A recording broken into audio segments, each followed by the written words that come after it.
saya khawatir, orang ini saya suruh seminar harus serius gitu. Harus ditulis dengan baik. Akhirnya saya nulis tuh secara serius. Nanti mungkin bisa dibagikan ke teman-teman yang hadir di sini biar dia lebih bermanfaat aja sih. Nah, karena itu kemudian ketika saya mau ke sini, kemudian saya menuliskan tuh semua yang saya mau sampaikan pada kesempatan kali ini, karena saya berusaha semaksimal mungkin untuk memberikan sesuatu kepada teman-teman yang hadir pada kesempatan kali ini. Dan tadi wakil dekan kalian, dosen kalian itu sepakat, dan saya juga bilang iya, ketika masuk UIN Maulana Malik Ibrahim ini, orang-orangnya katanya lumayan lah, karena 1 tahun itu di Ma'had Jami'ah dulu.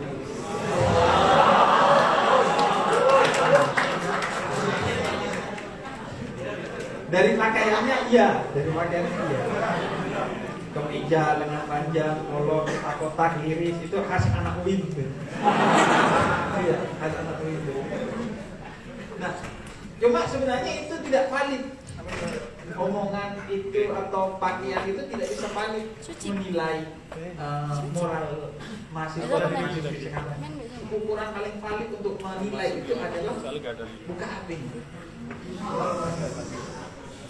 Kalau mereka punya aplikasi midget,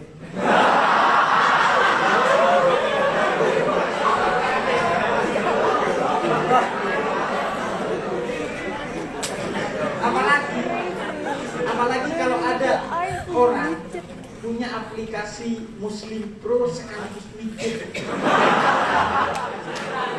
itu kreatif, itu surga dan neraka Anda padukan. Makanya sering nge-hang HP-nya kan. Atau kalau mau lebih simpel, cek FYP TikTok-nya. Karena gini, FYP itu berbasis kepada algoritma.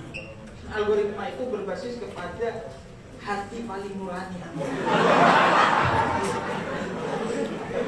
Jadi kalau FYP-nya itu dari 5 scrollan, isinya hanya 2 saya, dan 3-nya tuh cewek yang joget,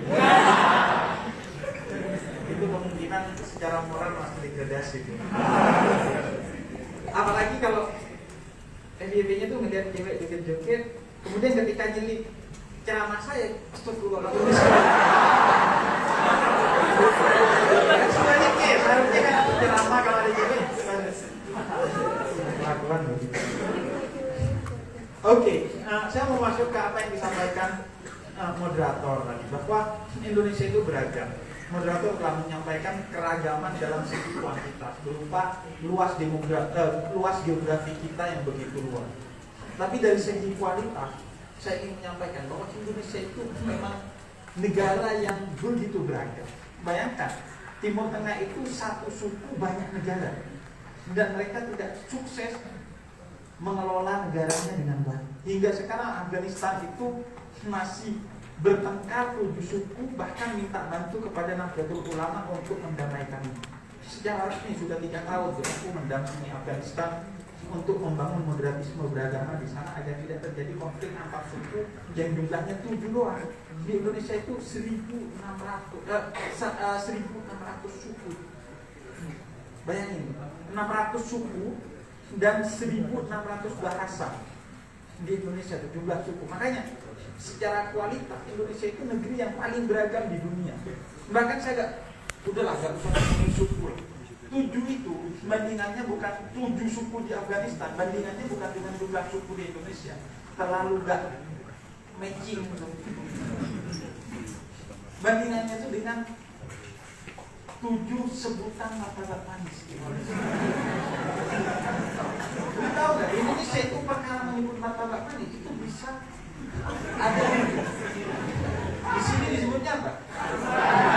Sama kayak di Bondowoso kamu saya, Rambulan. Ketika di Jakarta itu ada Rambulan. Adanya tuh martabak manis.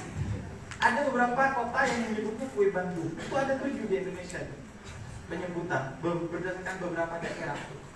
Jadi perkara menyebut martabat manis aja itu kalau tidak dibangun moderatisme dan inklusivismenya, suatu hari Anda akan bertengkar hanya karena urusan martabat. Dan itu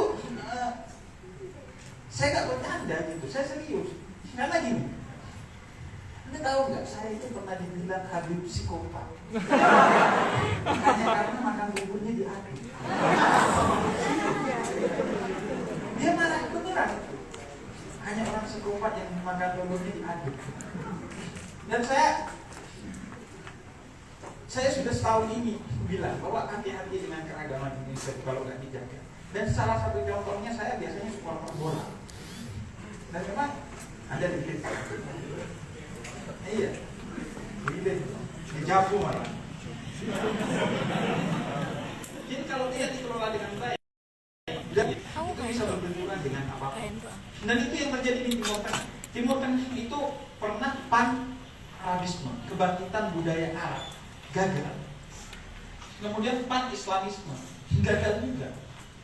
Karena Islamisme dan Arabisme itu diberdirikan sendiri, tidak diintegrasikan menjadi satu kekuatan besar bagi negara-negara di Timur Tengah.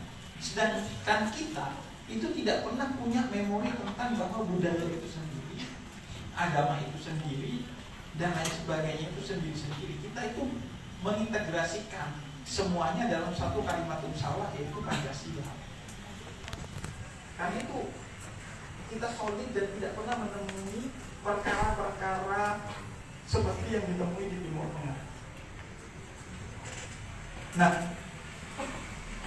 keragaman budaya itu yang kemudian menyebabkan Islam yang masuk ke Indonesia itu kemudian berbeda dengan Islam yang berkembang di Jazirah Arab hingga ke Eropa. Nanti saya bicara soal itu.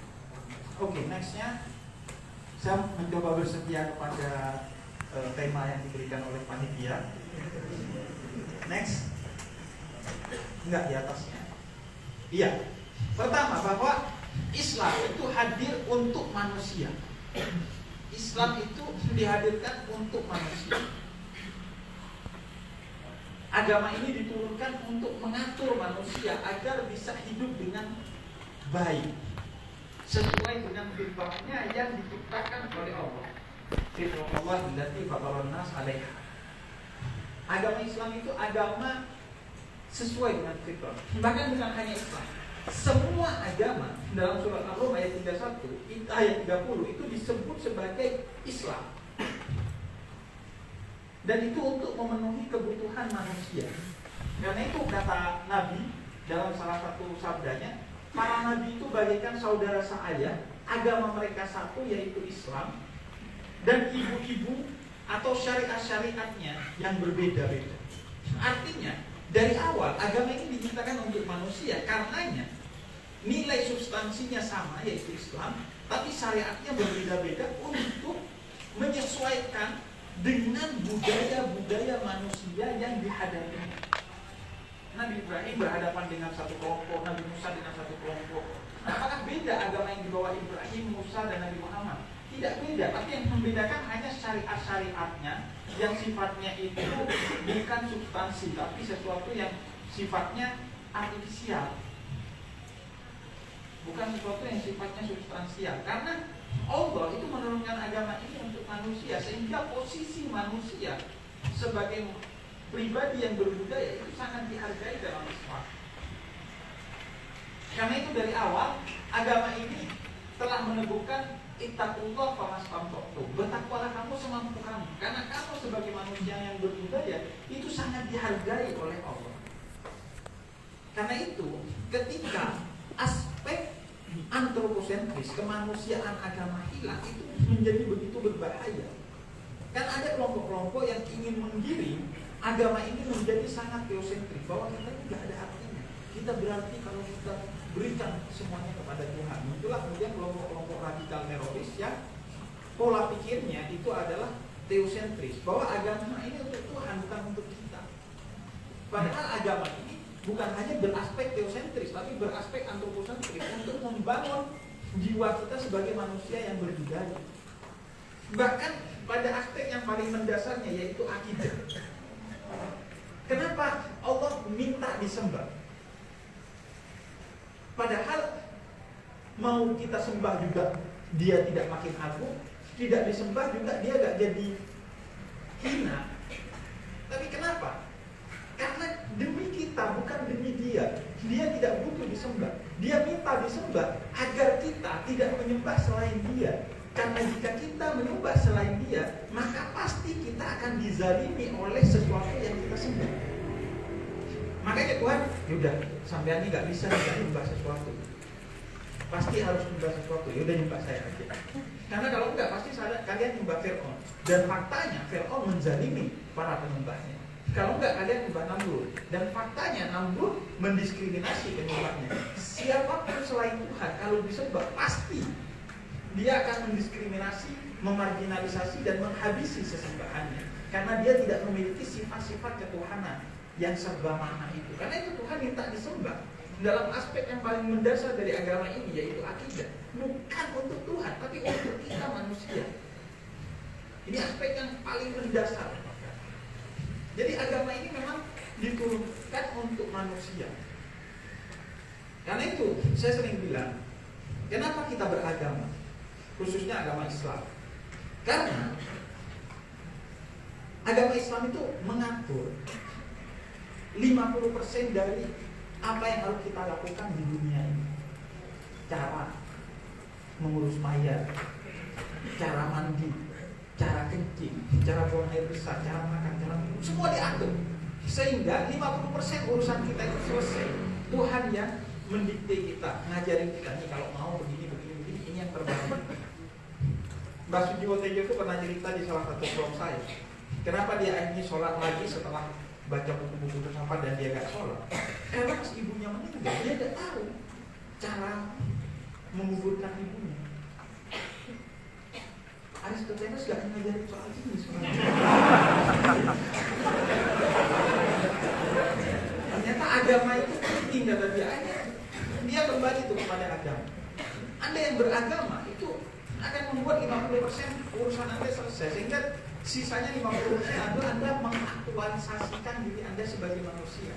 Nggak usah ngurusin cara kencing yang baik gimana. Anda dihargai oleh Tuhan untuk nggak ngurusin hal-hal yang nggak perlu Anda urusin. Cara buang air besar, cara makan, cara tidur, semua begini, semua diajarin. Tapi pada aspek tertentu Tuhan tidak mendidik kita, karena yang diajari hanya substansinya. Sedangkan hal-hal yang di luar substansinya, hal-hal yang sifatnya simbolnya, kontekstualisasinya, Tuhan berikan kepada kita. Contohnya Nabi bilang kalau pakai bawahan tuh kayak gitu, celana, sarung atau apa yang cowok itu di atas mata kaki. Apa tujuannya? Tujuannya agar tidak sombong. Karena orang dulu itu kalau pakai sesuatu di bawah mata kaki itu jadi sombong. Makanya kata Nabi, angkat sampai di atas mata kaki. Substansinya agak-agak sombong. Kemudian Sayyidina Abu Bakar datang kepada Nabi, Nabi saya sudah kebiasaan di bawah mata kaki. Kamu sombong nggak? Enggak, ya udah nggak apa-apa. Karena substansinya adalah kontekstualisasinya bagaimana cara tidak sombong. Nabi ngajarin salah satunya dengan diangkat. Tapi kalau dengan tidak diangkat nggak sombong ya nggak apa-apa. Nah itu aspek substansi dari agama, tidak sombong. Tapi kita dihargai bagaimana cara kita tidak sombong, itu dihargai oleh agama ini. Terserah mau di bawah mata kaki atau di atas mata kaki. Makanya menjadi aneh kalau orang celananya di atas mata kaki dan justru sombong kan? Merasa dirinya paling benar, kan aneh kan? Itu kan kontraproduktif berarti kan? Dan Anda suruh angkat itu sampai di atas mata kaki, dia tidak sombong. Kok malah saya dong di atas mata kaki?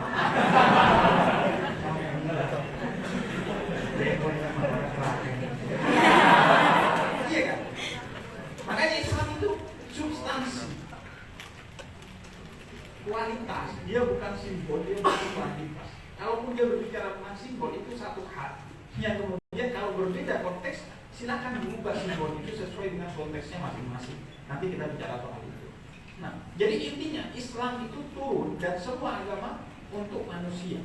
Sehingga aneh kalau manusia dengan segala cipta karsa dan karyanya itu tidak dihargai oleh agama. Tidak mungkin, karena agama ini hanya untuk manusia. Jadi manusia dengan segala keagungannya sebagai entitas yang berbudaya itu sangat dihargai oleh agama. Tentu ada batasan tertentu. Nanti kita bicara batas. Oke, next. Nah, karena itu semua doktrin pada agama, dalam hal ini Islam, itu mendidik kita untuk menjadi pribadi yang berbudaya. Semua ritual itu utamanya bukan untuk ritual. Anda sholat bukan untuk Tuhan utamanya. Anda puasa haji itu utamanya bukan untuk Tuhan, tapi untuk mendidik diri Anda agar berbudaya. Karena itu kalau kita cek tuh ayat-ayat Quran, maka semua doktrin-doktrin itu berorientasi kepada kebudayaan. Inna sholata tanha 'anil fahsya'i wal munkar. Kenapa Anda disuruh sholat? Agar Anda menjadi manusia yang berbudaya, yang tidak keji dan mungkar kepada orang lain. Kemudian juga dikatakan neraka wel, fawailul lil musallin. Neraka wel bagi orang yang sholat. Yang sholatnya apa? Yang sholat dengan riya, dengan sombong, justru karena sholat. Makin sholat makin tidak berbudaya, kita makin sombong. Ini sholatnya orang yang kalau sholat sendiri bacanya surat Al-Ikhlas. Karena ikhlasnya kalau baca surat Al-Ikhlas alif aja. Selain Al-Ikhlas dia ada ikhlas. Tapi begitu rakaat kedua di amin ada masuk alif lam. Sujudnya ke Allah, nyembahnya ke makmum. Zakat menjadi sia-sia kalau melukai orang lain. Kalau zakat itu kamu tunaikan tanpa berbudaya, itu tidak ada artinya kata Allah. Justru zakat itu untuk membangun kamu menjadi pribadi yang berbudaya agar muncul empati kamu kepada orang lain. Semua. Atau sebaliknya, kata kafir dalam Al-Quran. Anda coba cek kata-kata kafir dalam Al-Quran, maka Anda akan menemukan diri Anda itu ada di sana.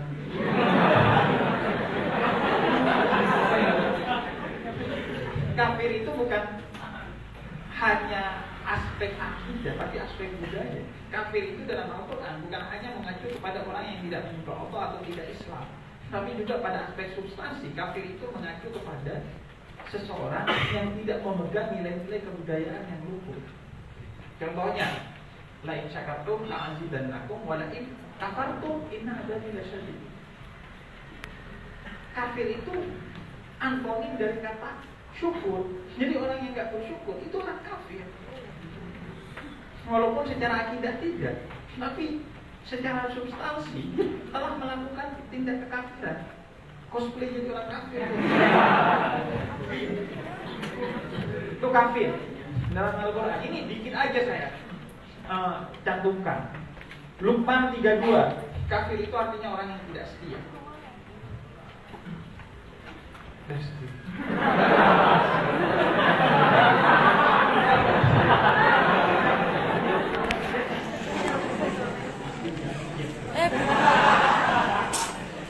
Pengkhianat. Surah Al-Hajj ayat 38, pengkhianat. Pendusta, Az-Zumar ayat 3. Itu kafir semua tuh. Orang yang kepala batu. Netizen yang kelakuannya kayak jin. Kepala batu motor. Udah salah motor dia. Pemborot juga kan disebut sebagai seorang yang punya DNA bersambung kepada setan. Iya. Innal mubadirin akan mengikut saya. Begitu juga takwa. Takwa itu adalah orang yang berbudaya. Alladzina yunfiquna fis sharra'i wad dharra wal kadhimina al-ghaiza wal 'afina 'anil nas. Takwa itu artinya menahan amarah, memaafkan, dan tidak marah, dan bersedekah kepada orang yang membuat kamu marah. Bayangin, itu kan mendidik kita berbudaya. Jangan marah, lalu maafkan, lalu sedekahi. Sayyidina Ali bin Abi Thalib itu pernah ditumpahi minuman panas oleh budaknya, kemudian budaknya baca ayat ini.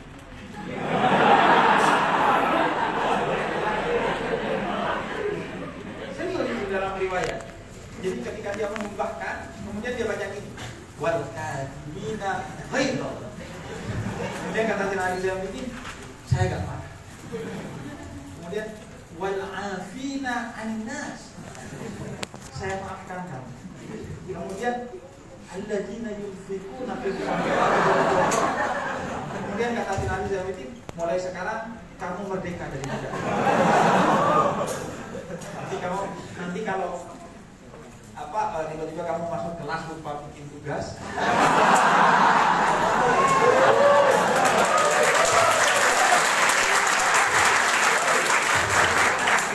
kalau bapak-bapak dan ibu-ibu yang baju putih ini mau marah, langsung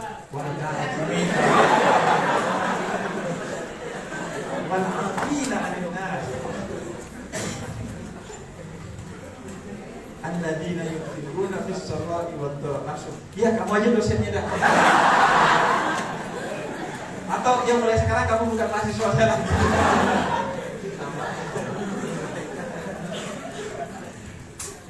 Anda dari tadi ketawa-ketawa tapi dapat ilmu. Ketawa-ketawa masuk surga.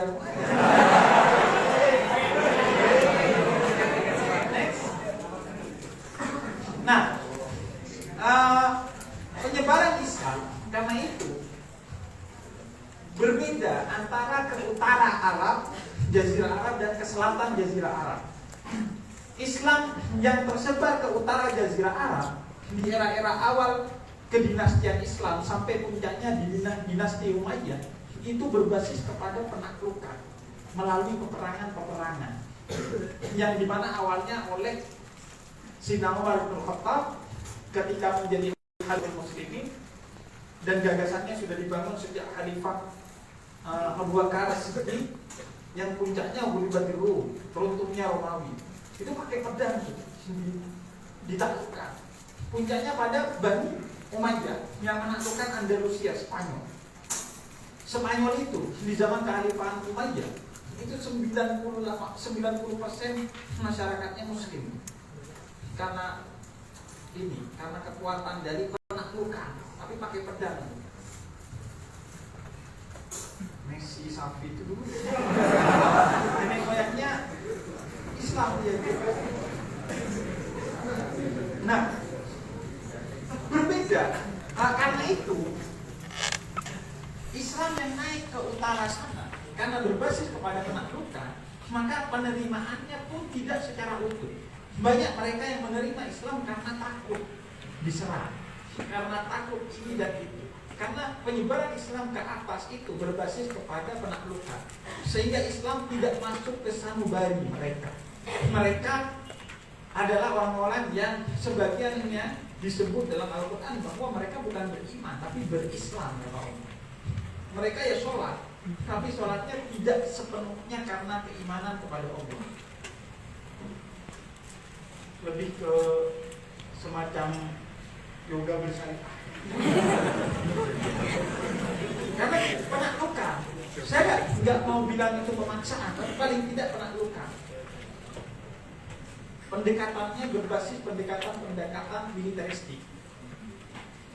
Nah, tapi berbeda dengan Islam yang turun ke selatan dari Jazirah Arab. Puncaknya di Nusantara, yaitu Indonesia saat ini. Dia berbasis kepada akulturasi.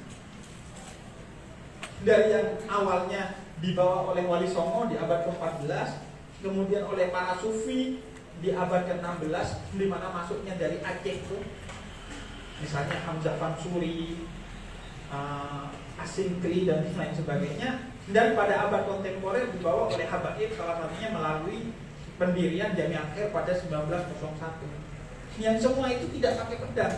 Habaib itu di abad ke-12, Imam Fajr Mugaddam sudah mematahkan pedangnya sebagai simbol bahwa tidak ada lagi dakwah yang berbasis kepada pedang.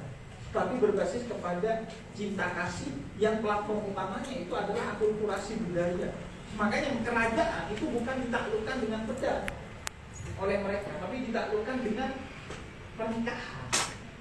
Jadi putri-putri mereka itu dinikahi sehingga kemudian para penyebar Islam ini pertama dia punya akses terhadap kerajaan dengan segala fasilitasnya, perpustakaan dan lain sebagainya. Kemudian punya akses untuk melahirkan raja-raja dan punya akses untuk mempengaruhi rakyat yang berada di bawah kerajaan itu secara soft, tidak secara hard, tidak secara militeristik, tapi secara pendekatan-pendekatan yang berbasis kebudayaan. Nah, karena itu kemudian Islam kokoh di Indonesia itu. Bayangin, Islam di Indonesia itu mengganti kekuatan Hindu-Buddha yang awalnya hampir 100% orang Indonesia itu Hindu-Buddha, diganti ke Islam. 90% lebih orang Islam itu awalnya di Indonesia menguasai, walaupun sekarang sudah 80 sekian persen, 83%. Tapi dulu lebih dari 90%, 92%. Karena kenapa? Karena penyebaran Islam ke Indonesia itu berbasis kepada pendekatan-pendekatan kebudayaan, akulturasi budaya. Bagaimana itu akulturasi budaya? Contohnya sederhana. Akulturasi budaya itu ibarat kata cairannya. Agama itu ibarat kata gelasnya, gelas bening. Kayak aqua gitu. Padahal kayaknya kok orang Madura biasanya gitu. Semuanya bilang aqua. Nah, agama itu gelasnya, botolnya. Cairannya itu budaya. Dimasukin cairan warna hitam, ya seolah-olah gelasnya hitam. Tapi apakah benar-benar hitam? Enggak. Dimasukin jeruk, warnanya kuning gelasnya. Apakah botol ini jadi kuning? Enggak. Itulah agama, botol itu. Budaya itu hanya menjadi metode bagi agama untuk masuk ke sanubari masyarakat. Makanya pendekatan-pendekatannya Sunan Bonang melalui alat musik. Kemudian wayang juga. Kemudian pesantren, itu kan pendekatan-pendekatan yang berbasis kebudayaan. Oke, next. Nah, inilah yang kemudian berbeda sebagai satu metodologi. Metodologi penaklukan itu berbasis hukum. Dia menghukumi, mengacu kepada surah Az-Zalzalah ayat 7 dan 8. Pemayyakman mithqala dzarratin khairan yarah, pemayyakman mithqala dzarratin syarran yarah. Sekecil apapun dosa ataupun kebaikan itu dihitung, dihukumi. Ada hukumnya langsung. Ngaling jadi buku. Tapi kalau akulturasi kebudayaan itu berbasis kepada tasawuf. Karena itu yang masuk itu para sufi, baik itu para habaib dengan sufi Thariqah Alawiyahnya, ataupun Hamzah Mansuri, Abdul Rahim As-Singkli dan lain sebagainya, itu sufi-sufi semua. Wali Songo itu kan semua para sufi gitu. Karena itu bukan lagi menghukumi, tapi mencari solusi. Sebagaimana kisah para sufi, ada banyak sekali kisah para sufi tentang bagaimana mereka menyelesaikan masalah di masyarakat. Pernah ada satu maling itu masuk ke rumahnya sufi lewat jendela. Dia dikejar massa, kemudian masuk ke rumahnya seorang sufi. Tiba-tiba ngeliat seorang sufi tengah malam lagi sholat. Apes katanya. Akhirnya dia sembunyi itu di bawah kolong kasurnya si sufi ini, karena menghindari kejaran masyarakat. Dan setelah itu Assalamualaikum, deg-deg dia. Pasti dilaporkan sama seorang sufi. Karena biasanya orang alim kan resek pasti. Pasti dia langsung ke polisi kan. Iya kan? Makanya kalau Anda nonton film Alangkah Lucunya Negeri ini Deddy Mizwar, itu pernah mau nyopet pas orang pakai baju takwa, pakai sarung itu. Terus kata dia, jangan. Kenapa? Orang pakai baju gitu biasanya duitnya dikit, dosanya gede kalau dia. Nah ini dia ternyata begitu dia selesai salam, tok, Assalamualaikum, ada yang salah. Kemudian si sufi ini pergi keluar, bukain pintu, ternyata sufi lain datang ke dia. Kemudian dia mengatakan ada seorang sufi yang meninggal malam ini, dan karena dia memiliki satu forum Thariqah yang harus tetap dibimbingnya sebagai mursyid, maka harus ada penggantinya. Siapa kira-kira penggantinya? Wadah, kata dia. Ya udah kalau itu kita datangi rumahnya. Oh nggak usah. Udah di mana dia? Di sini. Udah di mana? Itu di bawah kolong kasur saya. Maling yang tadi itu. Maling itu kan langsung nervous sih. Bayangin, masuk maling keluar sufi itu. Dan orang itu akhirnya menjadi sufi beneran. Yang seharusnya dihukum tapi diberi solusi untuk mengubah. Tasawuf itu pola pendekatannya rehabilitatif. Kalau orang kena narkoba itu direhabilitasi kalau di tasawuf. Kalau pendekatannya hukum dipenjara. Nah karena itu akulturasi itu lebih meresap dan lebih diterima. Karena dia itu langsung mencarikan solusi. Apakah ini punya basisnya? Punya. Nabi pernah didatangi satu orang. Nabi, saya celaka. Kenapa kata Nabi? Iya, karena saya siang-siang di bulan Ramadan saat berpuasa tidur dengan istri saya. Kemudian kata Nabi, ya udah, kamu kena kafaroh. Apa kafarohnya? Ngasih makan. Dia berpuasa 2 bulan berturut-turut. Ya Allah, Nabi boro-boro 2 bulan. 1 bulan aja jebol sehari. Kalau 2 bulan kan jebol 2 hari berarti. Celaka tuh. Kemudian kata Nabi, ya udah kalau itu kamu bayar fidyah sebagai bentuk kafarohnya. Apa itu? Ngasih makan orang miskin. Boro-boro saya miskin kata dia. Ya udah kata Nabi, ini gandum kamu kasih ke orang paling miskin di kampung kamu. Nanti orang paling miskin di kampung saya itu saya. Terus kata Nabi, ya udah kamu makan dan itu sebagai kafaroh puasa. Hukum ditegakkan, solusi dicarikan. Nah itu yang kemudian digunakan oleh para sufi dan penyebar Islam ke selatan hingga ke Nusantara dengan metode berbasis kepada kebudayaan yang platform utamanya itu adalah tasawuf, bukan fikih. Fikih itu baru belakangan di abad ke-19 seiring dengan pulangnya orang-orang yang pergi ke Madinah untuk haji dan akhirnya belajar Islam di sana. Dan kebetulan Madinah itu memang kebanyakan Maliki yang pendekatannya memang hadis, pendekatannya memang sangat tekstualis yang ketika pulang kemudian membawa corak baru Islam di Indonesia yang bernuansa fikih. Tapi masuknya Islam di Indonesia awalnya itu melalui pendekatan-pendekatan tasawuf yang dibawa oleh Hamzah Fansuri dan lain sebagainya. Makanya sejarah masuknya Islam di Indonesia itu gak ada tuh pertanyaan musik haram, wayang haram, itu gak ada. Karena bagi mereka, kenapa menggambar itu diharamkan? Karena dulu apa yang digambar itu disembah, makanya nggak boleh menggambar. Substansinya itu. Bermusik kenapa diharamkan? Ya karena musik identik dengan hal-hal yang sifatnya maksiat. Tapi kalau nggak terkait dengan hal itu ya nggak ada masalah. Dan sekarang kan yang disembah bukan cuma gambar kan, HP juga kita sembah kok kan. Iya kan. Lupa sholat biasa aja, lupa HP berdekan. Itu yang artinya memberhalakan HP. Nah oke next. Jadi itu dia bukan hanya menghukum. Nah kita akan mulai dari definisinya. Agama itu adalah hasil cipta rasa kasar Tuhan. Sedangkan budaya adalah hasil cipta rasa kasar manusia. Walaupun kemudian agama itu kemudian penafsirannya itu diciptakan oleh manusia, tapi paling tidak secara doktrin dasarnya wahyu dan hadisnya itu dari Tuhan. Kalau budaya itu dari manusia. Nah, next. Nah, cakupannya agama dan budaya itu sama-sama saling memberi ruang. Agama memberi ruang pada budaya. Ada banyak sekali kaidah usul fiqh maupun hadis ataupun ayat di mana agama memberi ruang kepada budaya untuk masuk. Misalnya yang pertama, al-adah muhakkamah, adat yang baik yang tidak bertentangan dengan nilai-nilai dasar dalam Islam itu bisa menjadi hukum. Karena itu sekarang itu kalau Anda melanggar lampu merah itu bukan hanya kena tilang, tapi masuk neraka.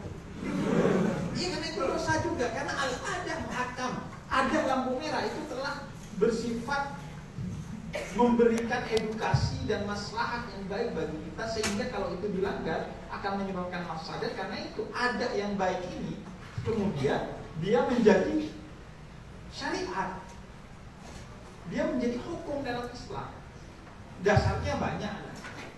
Di antara dasarnya kan kata Nabi, iman itu ada 60 dan 70 cabang. Cabang terakhirnya itu Anda jangan menghalangi jalannya orang lain. Kemudian Nabi juga bilang la dharar wa la dirar, jangan mencelakakan dirimu dan mencelakakan orang lain. Jadi lalu lintas tuh Anda pakai knalpot brong gitu. Itu kan mencelakakan orang lain gitu. Apalagi knalpot yang nempeleng ke muka gitu. Orang lain gitu. Jadi Anda pikirin itu, Anda punya urusan sama polisi, Anda nanti punya urusan sama Allah itu. Al-adab hakam, adab yang baik itu jadi hukum. Artinya agama memberi ruang bagi budaya untuk masuk, asalkan budaya-budaya itu nanti tidak bertentangan dengan prinsip-prinsip yang substansial dalam Islam. Karena itu misalnya, Anda mau pakai sarung atau celana, Islam itu gak ngurus, yang penting tutup aurat. Pakai sarung kalau di atas lutut sama aja, bukan sarung. Kalau di atas lutut bukan sarung itu oke. Nah, kemudian juga dalam beberapa hal lain, misalnya al-Islam sholihun likulli zaman wal makan. Islam itu selalu harus relevan dengan semua zaman dan semua tempat. Zaman dan tempat itu kan realitas kebudayaan yang terus bergerak, terus dinamis. Maka Islam sesuai dengan itu. Kemudian sahabat Abdullah bin Abbas, setiap sesuatu yang umat Islam menganggap baik, maka menurut Allah baik juga, dan sesuatu yang dianggap buruk, maka buruk juga menurut Allah.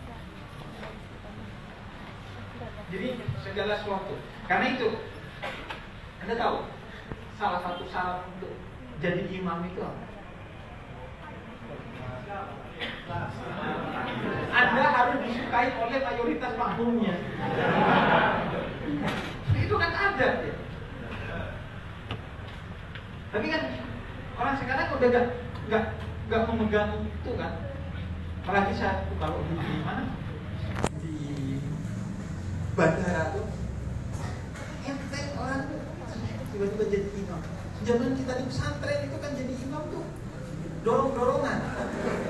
Ini belum udah kayak kursi capres.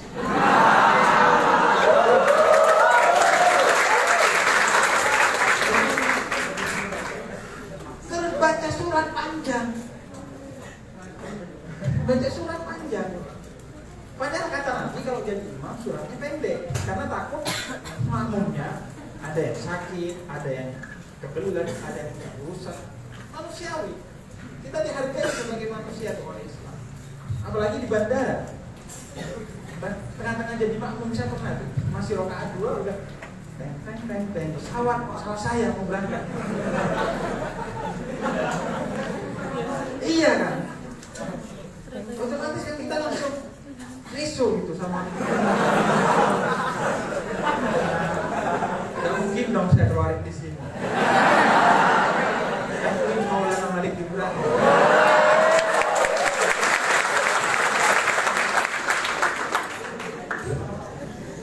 Kemudian budaya juga memberi ruang bagi agama. Salah satu pakar budaya yang paling top sampai saat ini itu adalah Clifford Geertz di Indonesia, terkait dengan penelitiannya tentang 3 segmen kaum priai, abangan, dan santri.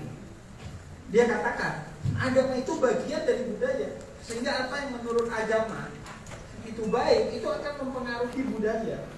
Karena itu di Indonesia itu budaya itu banyak yang terbentuk dari agama. Contohnya ya, saya kasih contoh simpel aja. Ayah saya itu di depan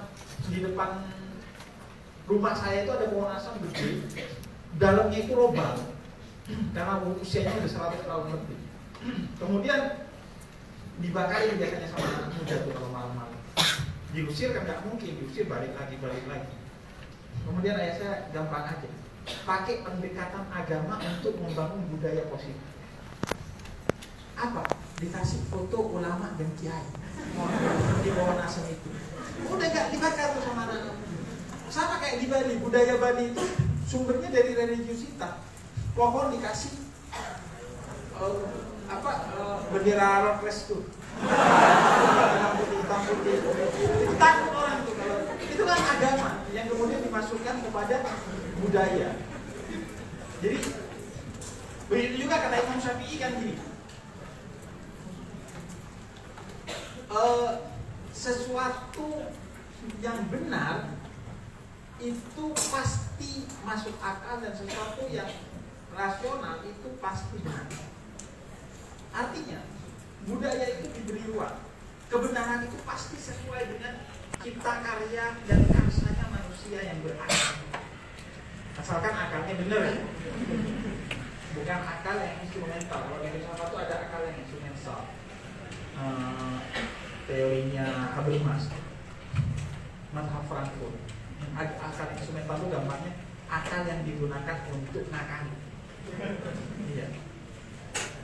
Atau lebih gampangnya gimana? Lebih gampangnya gitu. Anda ke Jakarta terus ke gedung parlemen gitu. Oke, next. Nah, saya agak cepat ya karena ini sudah hampir 1 jam. Arti temu agama dan budaya kemudian di mana? Di satu, paling tidak di satu kosakata dalam usul fiqh, yaitu uruf. Uruf itu adalah satu metodologi dalam usul fiqh untuk memasukkan budaya. Al-ada muhakkamah itu kemudian metodologinya melalui uruf, di mana itu adalah ruang untuk kemudian memasukkan budaya kepada agama menjadi hukum yang harus ditaati oleh semua umatnya yang bertaklid kepada mereka yang menggunakan metodologi tersebut. Nah, uruf ini kemudian implementasinya itu kalau dalam mazhab Hanafi itu melalui istihsan, di mana sesuatu yang baik menurut masyarakat kemudian itu diangkat menjadi hukum. Kalau dalam mazhab Maliki itu yang disebut sebagai tradisinya orang Madinah. Tradisinya orang Madinah itu walaupun tidak berdasarkan kepada, tidak ada hadisnya, tapi tradisinya itu bisa menjadi hukum. Karena asumsinya orang Madinah karena pernah kumpul dengan Nabi Muhammad sehingga dia yang paling mengerti pola pikir Islam yang dibawa oleh Nabi Muhammad. Karena itu dia menjadi dasar hukum. Nah, kita kemudian dapat mazhab yang tengah-tengah. Dapat mazhab Syafi'i yang kecenderungannya tidak Maliki banget dan tidak Hanafi banget. Bahkan istihsan itu dalam mazhab Syafi'i bid'ah. Itu ditolak. Nah, itu menunjukkan bahwa agama dan budaya itu menjadi satu kesatuan. Istihsan diterima oleh Hanafi, tapi oleh Syafi'i tidak diterima. Adab Madinah diterima oleh Maliki, tapi tidak diterima oleh mazhab lain. Anda bisa bikin grafiknya. Ada metode-metode yang disepakati karena 4 doang ya. Al-Quran, Sunnah, Ijma, Qiyas. Selebihnya itu terjadi ikhtilaf, perbedaan pendapat. Itu menunjukkan bahwa budaya itu masuk dalam agama dan oke-oke aja, sehingga terjadi perbedaan pendapat bukan hanya pada produk hukumnya, tapi pada metodologi hukumnya. Bayangin, Anda itu sekarang bertengkar hanya karena urusan maulid dan tidak maulid. Orang dulu, mereka yang alim-alim itu berbeda pendapat bahkan pada titik metodologi, bukan produknya. Maulid atau tidak maulid itu kan produknya. Tapi dari mana? Itu metodenya itu berbeda tuh. Para ulama 4 mazhab, Imam Malik, Imam Hanafi, Imam Abu Hanifah, Imam Malik, Imam Syafi'i dan Imam Ahmad bin Hanbal. Itu berbeda pada tingkat metodologi dan mereka tetap gak ada masalah saling mencintai satu sama lain. Bahkan Imam Abu Hanifah dan Imam Malik itu berbeda dalam 1400 perkara. Dan ketika Imam Malik ditanya tentang siapa Imam Abu Hanifah, seorang yang paling cerdas, yang saking cerdasnya kalau suruh membuktikan tiang kayu itu adalah emas, dia bisa meyakinkan kepada kita bahwa tiang kayu itu adalah emas. Beda metodologi dan 1400 masalah. Kita beda individual udah kafir sesat. Ikut mazhab siapa itu? Nah, terkait uruf itu, bagaimana budaya bisa masuk kepada agama? Misalnya Khalifah Umar bin Abdul Aziz, beliau itu dulu ketika masih menjadi gubernur di Madinah, itu kalau dalam peradilan tidak perlu mendatangkan dua saksi, tapi cukup satu saksi dan satu sumpah, karena sumpah itu dihitung saksi. Tapi ketika beliau menjadi khalifah harus ada dua saksi. Kenapa? Karena beliau memimpin di Irak, di mana di Irak itu kosmopolit, perkotaan. Kata Khalifah Umar bin Abdul Aziz, di kota ini banyak orang bohong, jadi saksinya harus dua. Kalau di Madinah isinya orang baik, saksinya cukup satu. Begitu juga azan. Azan itu kan ditambah, azan Jumat itu kan ditambah oleh Sayyidina Utsman menjadi dua, dulunya satu. Kenapa? Karena Islam sudah meluas. Kalau adanya pas Jumatan, orang gak keburu tuh. Jadi adanya dibuat dua kali, ditarik lebih maju agar orang bisa persiapan. Udah dengar adzan dulu. Walaupun kita mau adzan 10 kali juga. Datangnya tetap mau ditambah 3, ditambah 4, percuma, itu soal komitmen aja. Bukan soal metodologi hukumnya, itu soal memang dalam diri kita banyak iblisnya aja. Makanya ya begitu. Nah, karena itu maka seiring perkembangan zaman, hukum itu bisa berubah sesuai dengan budaya yang berkembang. Nah, nextnya. Nah, karena itu kemudian dari zaman dulu itu sudah banyak model-model fikih. Ada fikih Iraki yang dikembangkan oleh Imam Abu Hanifah. Kenapa di Irak itu dikembangkannya fikih yang berbasis kepada ahlul ra'yi? Karena orang Irak itu rata-rata kosmopolit, perkotaan.